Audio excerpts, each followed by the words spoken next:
L'immense étendue de l'Empire romain, couvrant des territoires colossaux, représentait un défi de taille pour assurer la protection de ses longues frontières. Au 5e siècle, des peuples venus des contrées septentrionales et orientales d'Europe, considérés comme des étrangers appelés barbares par les Romains, tentèrent à plusieurs reprises d'envahir certaines parties de l'Empire déclinant. Fuyant les Huns, ces tribus nomades comme les Wisigoths, Francs, Ostrogoths, Angles, Saxons, Vandales et Suèves affluèrent vers la péninsule ibérique à la recherche de terres fertiles, de richesses et d'un climat plus clément au sud. Bien qu'ils aient eu une influence limitée sur la langue, la plupart s'étant romanisés, et le découpage territorial, ces nouveaux arrivants accentuèrent l'originalité des populations du futur Portugal. En 476 après Jésus-Christ, leur présence était devenue si importante qu'ils finirent par s'implanter sur l'ensemble de l'ancien empire romain, marquant la fin de sa domination. Celui-ci se fragmenta alors en une multitude de royaumes distincts, répartis entre ces différents peuples. Tandis que la péninsule ibérique passa sous le contrôle des Wisigoths, les Francs prirent possession des régions actuelles de France et Belgique, et les Ostrogoths purent s'établir en Italie même, berceau de Rome.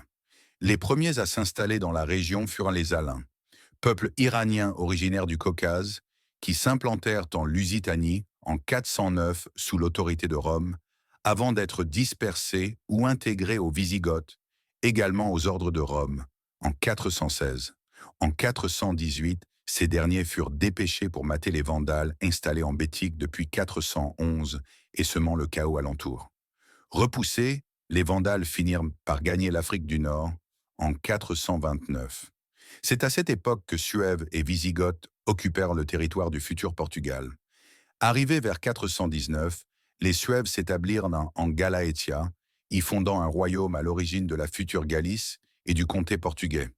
Peuple rural, autonome et païen, ils ne se mêlèrent d'abord pas à la population romanisée. Leur premier roi, Herméric, prêta allégeance à Rome.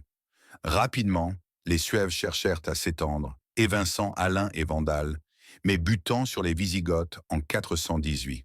Installés à Braga, ils se convertirent au christianisme nicéen en 448 sous Réquière, se distinguant ainsi des Wisigoths ariens. Le nord portugais devint un pôle religieux majeur, Réquière frappant la première monnaie d'un roi chrétien européen. Face à la puissance wisigothe, une alliance fut tentée en 449 mais échoua. Vaincu à Bracara en 456, leur royaume fut divisé puis réunifié en 464, période marquée par la destruction de Conimébriga. Convertis brièvement à l'arianisme en 466, les Suèves revinrent au christianisme nicéen en 558 grâce à Martin de Braga. S'ils conservèrent de l'organisation territoriale romaine, ils façonnèrent la structure ecclésiastique future du Portugal autour du nouveau pôle politico-religieux de Braga. Envoyés par Rome comme peuple fédérateur, les Wisigoths prirent tard le contrôle de la péninsule ibérique après la chute de l'Empire romain d'Occident au 5e siècle et mettent fin au royaume suève.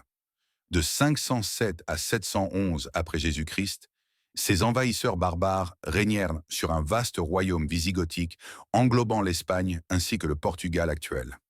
Leur capitale, Tolède, devint un brillant foyer de la civilisation wisigothique. Les Wisigoths apportèrent de profondes transformations politiques, sociales et religieuses dans la péninsule ibérique. Ils instaurèrent un système monarchique héréditaire et une noblesse terrienne issue des chefs militaires. Pour administrer ces terres, le monarque s'entourait de nobles à qui il octroyait des domaines, marquant ainsi les prémices de la noblesse telle qu'on la connaîtra. Bien que maîtres de la péninsule ibérique, les Wisigoths ne pouvaient de rester indifférents aux réalisations de leurs prédécesseurs romains. Cependant, c'est la religion chrétienne qui suscita leur véritable intérêt. Séduit par cette nouvelle foi, le roi wisigothe, Récarède Ier, embrassa le christianisme en 589, ouvrant ainsi la voie à l'Église pour s'implanter sur l'ensemble du territoire et jouer un rôle prépondérant au sein de la société et faisant de la péninsule un bastion de l'Église catholique. À partir de 589, l'influence de l'Église prit une ampleur considérable dans toute la péninsule ibérique. Elle apporta son soutien au roi wisigothe dans les domaines de la gouvernance, de l'éducation et de la culture. C'est ainsi que le Portugal embrassa durablement la foi chrétienne.